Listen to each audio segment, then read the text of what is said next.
नमस्कार. नवीन व्हिडिओमध्ये तुम्हा सर्वांचं अगदी मनापासून खूप खूप स्वागत करते. आता दिवाळीमध्ये आपण अशा प्रकारचे भरपूर दिवे वापरले आणि हे मातीचे दिवे खूप युजफुलसुद्धा असतात, परंतु बरेच जण याचा काही यूज करत नाही. वापर झाल्यानंतर असे दिवे बरेच जण टाकून देतात.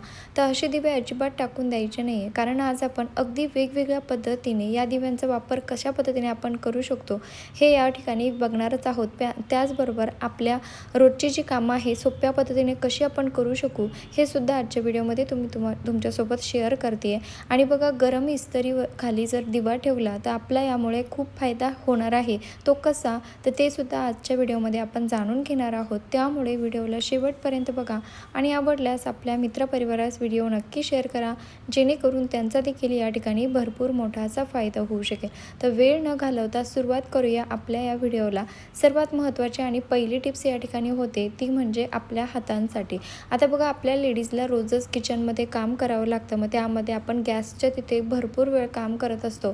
चुकून एखाद्या वेळेस आपल्या हाताला, बोटाला किंवा कुठेही इकडे तिकडे चटका लागतो, पोळीची वाफ लागते किंवा इतर काही एखादी वस्तू उचलायला जातो त्यावेळेस देखील आपल्याला चटका लागतो. आणि इमर्जन्सीमध्ये जर तुमच्याकडे औषध किंवा इतर काही गोष्टी नसतील तर तुम्ही ही ट्रिक नक्की ट्राय करू शकता. तर बघा, आपल्याला जर थोडासा असा चटका लागला असेल कधी, तर त्यावरती आपल्याला व्हाईट कोलगेट लावायचं आहे, जे की आपल्या सर्वांच्याच घरामध्ये असतं. आणि एक गोष्ट या ठिकाणी लक्षात घ्यायची आहे, जर चटका मोठा बसलेला असेल तर तुम्ही नक्कीच डॉक्टरकडे जाऊ शकतात. परंतु छोटा जर चटका लागला असेल अशा पद्धतीने, तुम्ही घरच्या घरीच त्याची जी आग आहे किंवा ज्या ठिकाणी आपल्याला चटका बसतो त्या ठिकाणी जर तुम्ही हे कोलगेट जर लावलं तर फोडसुद्धा येत नाही आणि त्याला थंडावा देखील मिळतो. म्हणजे जास्त आग देखील होत नाही आणि त्या ठिकाणी जास्त पेनही होत नाही. नक्की ट्राय करून बघा. तसंही इमर्जन्सीमध्ये आपल्याकडे जर काही गोष्टी नसेल लावण्यासाठी औषध वगैरे, तर त्यावेळेस तुम्ही या व्हाईट कोलगेटचा नक्की ट्राय करून बघा. खूप युजफुल आहे आणि फायद्याचं सुद्धा आहे. आणि हो, तुम्ही चॅनलवरती नवीन असाल, अजून चॅनलला सबस्क्राईब केले नसेल तर प्लीज चॅनलला सबस्क्राईब देखील नक्की करा, कारण मी तुमच्यासाठी रोज भरपूर असे नवनवीन युजफुल व्हिडिओ घेऊन येत असते. त्यानंतरची दुसरी महत्त्वाची टिप्स होते ती म्हणजे दिव्यांसाठी. तर बघा, आपण दिवाळीमध्ये भरपूर दिवे लावतो आणि काय होतं की कधी कधी पूर्ण दिवा जळला जात नाही. एक तर त्याची हवेमुळे तो दिवा विझला जातो किंवा वात संपते, म्हणजे तेल संपतं आणि वात तशीच राहते. असं भरपूर वेळा झालेलं असतं. मग दिव्यांमध्ये अशा ज्या वाती आहे, अर्ध्या तेलामध्ये बुडालेल्या वाती तशाच राहतात. आपण हे दिवेही टाकून देतो आणि त्यातल्या ज्या वाती आहेत त्यासुद्धा त्याचा काही यूज करत नाही. आपण म्हणतो की ह्या वापरलेल्या वातींचं काय करणार, तर ह्यासुद्धा वाती अजिबात टाकून द्यायच्या नाही आहे. तर बघा, मी या ठिकाणी सर्व ज्या दिव्यांमधल्या ज्या वाती आहेत त्या अशा पद्धतीने जमा करून घेतलेल्या आहे. आता याचा वापर कसा आणि कुठे करायचा ते सुद्धा बघणं तेवढंच महत्त्वाचं आहे.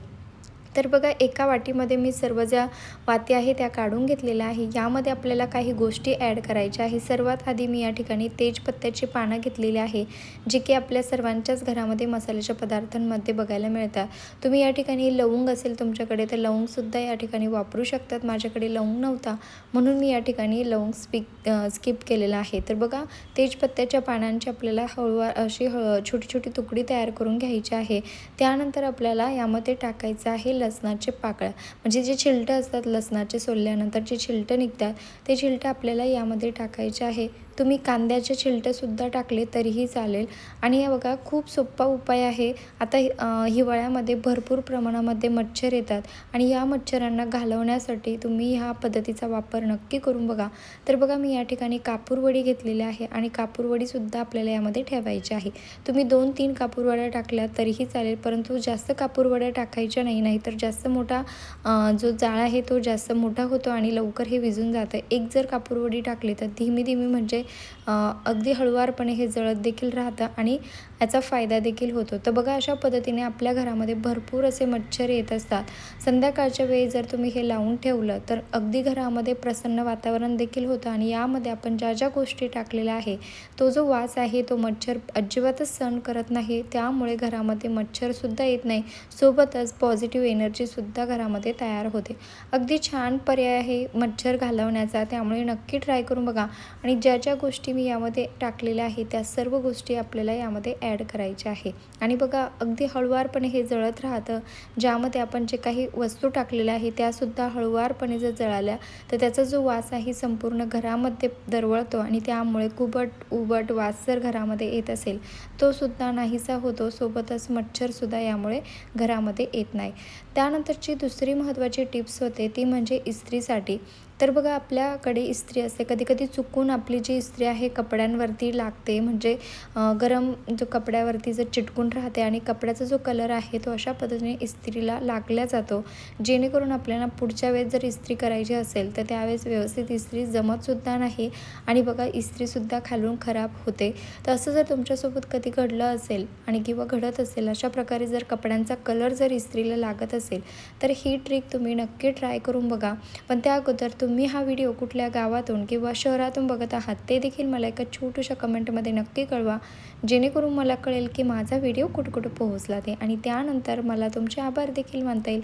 तर बघा मी अगदी हळुवारपणे म्हणजे थोडंसं इस्त्रीला हलकंसं गरम करून घ्यायचं आहे. गरम इस्त्रीवरती आपल्याला मातीचा दिवा घ्यायचा आहे आणि बघा अशा पद्धतीने ज्या ठिकाणी इस्त्री खराब झालेली आहे, म्हणजे जिथे कलर लागलेला आहे कपड्यांचा इस्त्रीच्या खालच्या साईडला, त्या सर्व ठिकाणी आपल्याला हा मातीचा दिवा अशा पद्धतीने फिरवायचा आहे आणि बघा रिझल्ट अगदी तुमच्यासमोर आहे.